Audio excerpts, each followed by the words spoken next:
నల్లమల అటవీ ప్రాంతంలో యురేనియం నిక్షేపాల వెలికితీతకు కేంద్ర ప్రభుత్వం కసరత్తు చేస్తోందా? యురేనియం తవ్వకాలు జరిపి పర్యావరణ సమతుల్యాన్ని దెబ్బతీయవద్దని స్థానిక ప్రజల నుంచి వస్తున్న వ్యతిరేకతను పక్కన పెడుతోందా? యురేనియం కార్పొరేషన్ హెలికాప్టర్ నిన్న నాగార్జునసాగర్ పరిధిలోనే పలు ప్రాంతాలలో చక్కర్లు కొట్టడంతో కేంద్రం కసరత్తు నిజమేనన్న ఆందోళన అక్కడి ప్రజల్లో మొదలైంది.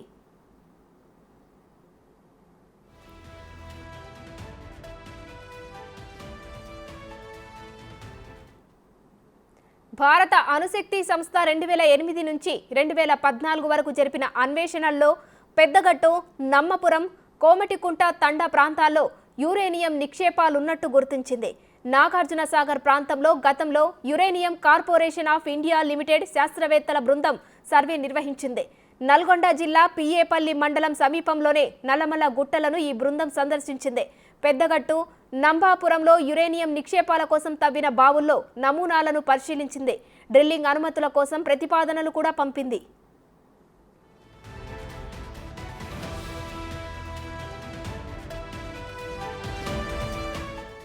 నాగార్జునసాగర్ ప్రాంతంలోని నిడుగుల్ రక్షిత అటవీ ప్రాంతంలోనే 7 చదరపు కిలోమీటర్లు, అమరాబాద్ టైగర్ రిజర్వుకు సంబంధించిన 87 చదరపు కిలోమీటర్ల పరిధిలో యురేనియం నిక్షేపాల అన్వేషణ సర్వేకు కేంద్రం అనుమతి ఇచ్చింది.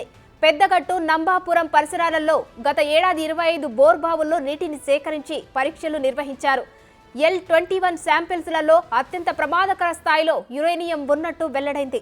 ఇప్పటికే దశాబ్ద కాలంగా పెద్దగట్టు గ్రామస్తులు భూగర్భ జలాలను తాగునీటికి వినియోగించడం లేదు. కేవలం వ్యవసాయ అవసరాలకు మాత్రమే వినియోగిస్తున్నారు.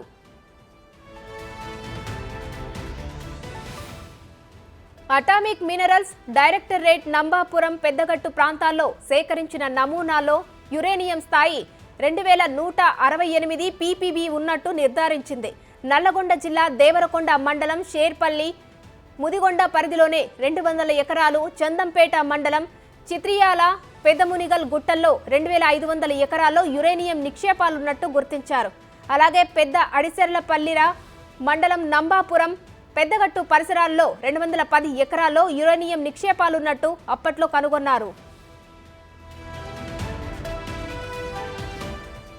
యురేనియం తవ్వకాలు చేపడితే పర్యావరణం దెబ్బతినడమే కాకుండా కృష్ణా జలాలు కలుషితమయ్యే ప్రమాదం ఉందని నిపుణులు హెచ్చరిస్తున్నారు. ఈ ప్రాంతాల ప్రజానికం కూడా యురేనియం తవ్వకాలను వ్యతిరేకిస్తున్నా కేంద్ర ప్రభుత్వం మాత్రం తన వేట కొనసాగిస్తూనే ఉంది. తాజాగా నిన్న ఖనిజ సంస్థ హెలికాప్టర్ నాగార్జునసాగర్ పరిధిలో చక్కర్లు కొట్టేసరికి ప్రజల్లో మళ్లీ యురేనియం తవ్వకాల అలజడి మొదలైంది.